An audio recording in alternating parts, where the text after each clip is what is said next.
পাবনার ফ্যাসিস্ট দুর্নীতি এপিসোড 2। রূপপুর বালিশকাণ্ডের পর এবার পাবনাবাসী মুখোমুখি হলেন পাথরকাণ্ডে। টানা 2 বছরেরও বেশি সময় ধরে এনডিএনএ নিউজের তদন্তে পাবনা গণপূর্ত বিভাগের অন্ধকার দুনিয়ার লোহমূর্ষক তথ্য উদ্ঘাটিত হয়েছে।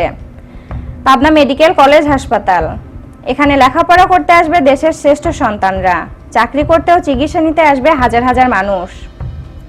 কিন্তু যে পিলারের উপর দাঁড়িয়ে থাকবে হাসপাতাল ভবন, সেটাই তৈরি হয়েছে ঝুঁকিপূর্ণ করে। দুর্বল পিলারের ঝুঁকিতে হাসপাতাল ভবন, ঝুঁকিতে থাকবে রোগীর জীবন। ভবন ধস ঠেকাতে বড় বড় ভবন তৈরিতে গুরুত্ব দেওয়া হয় এর ভিত্তি বা পিলারের উপর। সরকার 2010 সালের পর থেকে ভবনের ভিত্তির গাঁথনিতে ইট ব্যবহার নিষিদ্ধ করে 100 ভাগ পাথর ব্যবহারের আদেশ জারি করেন। মিনিমাম সেটা হচ্ছে পাইলিং এ, ওখানে প্রায় 100-র উপরে পাইলিং হচ্ছে। সেখানে আমার ড্রোনের ফুটেজ আছে আমার কাছে।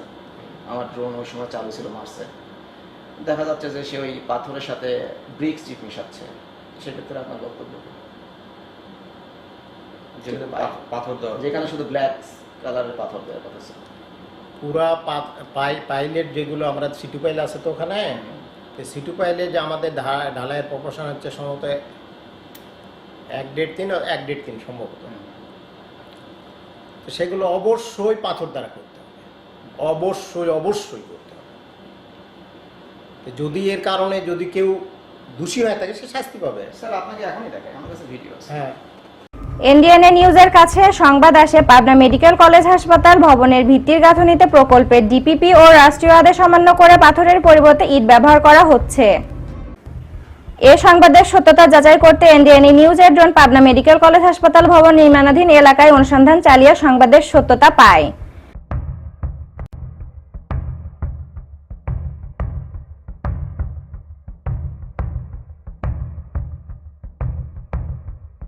এরপর পাবনা গণপূর্তের নির্বাহী প্রকৌশলী রাশেদ কবিরের বক্তব্য নিতে ব্যর্থ হয়ে এনডিএনএ নিউজ টিম যোগাযোগ করে রাজশাহী গণপূর্ত জোনের অতিরিক্ত প্রধান প্রকৌশলীর সাথে।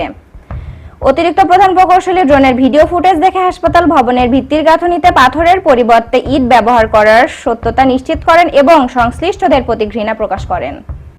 এই যে আমি পোস্ট করে দিই, এই যে পাথর আর ইট মিশানো হচ্ছে।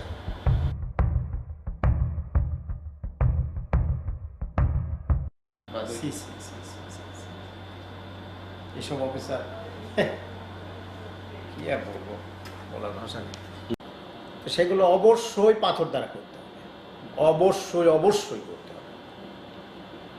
যদি এর কারণে যদি কেউ দোষী হয়ে থাকে সে শাস্তি পাবে। পরবর্তীতে পাবনা গণপূর্তের নির্বাহী প্রকৌশলী রাশেদ কবির ও প্রকল্পের ঠিকাদারি প্রতিষ্ঠান সাজিন কনস্ট্রাকশনের মালিক সাদাত হোসেনের সাথে যোগাযোগ করার চেষ্টা করা হলে তারা এড়িয়ে যান এবং বিভিন্ন মাধ্যম দিয়ে এনডিএনএ নিউজের সম্পাদককে নানা ধরনের হুমকি প্রদান করেন। পাবনা গণপূর্তে সংবাদ না করার জন্য তো আমাকে প্রায়ই হুমকি দেওয়া হয়। আসলে আমাকে হুমকি দেয় তো শাহাদতের লোকজনই। আমাকে হুমকি দিয়েছেন যুবদলে পদ না পাওয়া নেতা, সাংবাদিক নেতা, গণপূর্তের একজন ইঞ্জিনিয়ার যার ভাই নাকি পাবনার কোনো একটি থানার ওসি। ঠিকাদার শাহাদতের কোনো একজন ম্যানেজার আছেন যার নাম রিপন। উনি একদিন এসেছিলেন আমার সাথে দেখা করতে।